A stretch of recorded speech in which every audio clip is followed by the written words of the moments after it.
সেই হাজেরা, যাকে নিয়ে অসংখ্যবার লাইভ করেছি, একজন ছোট্ট ফুটফুটে কিউট বেবি, এই সেই হাজেরা যে থ্যালাসেমিয়ায় আক্রান্ত, যার রক্তের জন্য হন্যভাবে খুঁজছিলাম 2 দিন ধরে। ঠিক সেই হাজেরার, সে একজন থ্যালাসেমিয়া পেশেন্ট, তাকে রক্ত দেওয়ার সময় হয়ে গেছে, তার জীবন বাঁচানোর জন্য ছুটে এসেছে সেই সুদূর দেপাড়া থেকে। জিহাদ ভাই, জিহাদ করেই ছুটে এসেছে, এটাই তার জন্য একটা জিহাদ।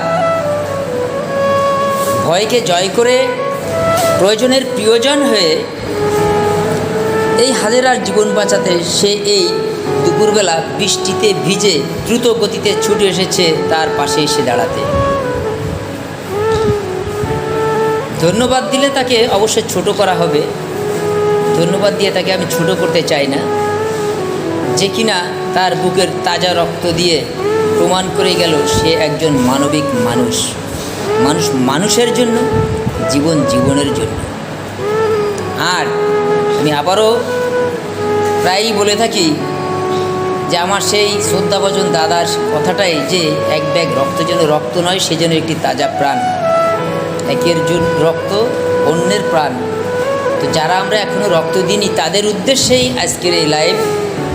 যারা রক্ত দিইনি, যারা আমরা সুস্থ সবল আছি, যারা যুব সমাজ, তাদের প্রতি আমার অনুরোধ রইল, যারা আপনারা এখনও রক্ত দেননি তারা রক্তদানে উৎসাহিত হয়ে মানবতার কাতারে এসে সামিল হন। এবং এই হাজেরা নয়, এরকম লাখো হাজেরা বাংলাদেশের আনাচে কানাচে রয়েছে।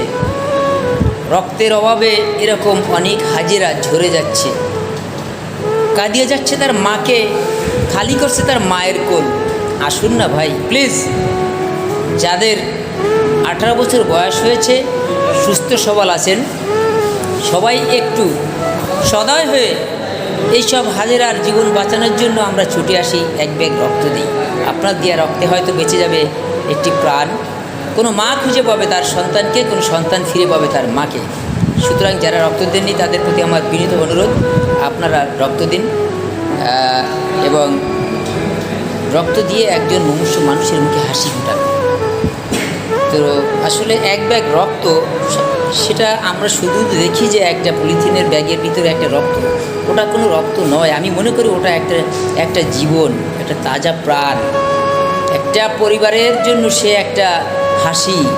তো সেই হিসেবে আমার আসলে, আমি তো ছোটো মানুষ, কথা গুছিয়ে বলতে পারি না। আমার শ্রদ্ধাভাজন বড় ভাই আমার মানিকদা হয়তো আপনাদেরকে চেয়ে আরেকটু ভালো করে বুঝিয়ে বলতে পারবে। দাদা যদি একটু বলতেন প্লিজ। আমারই বলতে হবে। জীবন মানে অভিনয়। আসলে কি মেইন ব্যাপারটা হলো,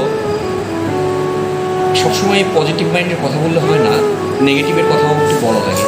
জি, ব্যাপারটা এরকমই হয়, রুগীর যখন রক্তের প্রয়োজন হয়, রক্ত নিয়ে শেষ, তখন আসসালামু আলাইকুম, এর মধ্যে দিয়ে নামাজ পড়াও শেষ।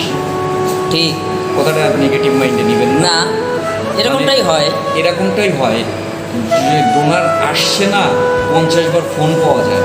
ডোনার রক্তটা দিয়ে সুস্থভাবে বাড়ি পৌঁছালো কি না, তার জন্য 50 সেকেন্ডের একটা ফোন পাওয়া যায় না।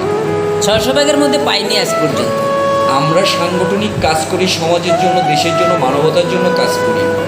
আপনাদের একটা ফোন দিয়ে যদি জিজ্ঞেস করেন, ভাই আপনি তো আমাকে রক্তটা দিয়েছিলেন, বাড়ি পর্যন্ত কি পৌঁছাইছেন, আরে ওই কথাটাই পরান্ডার এইখানটা জুড়ায়া যায় রে।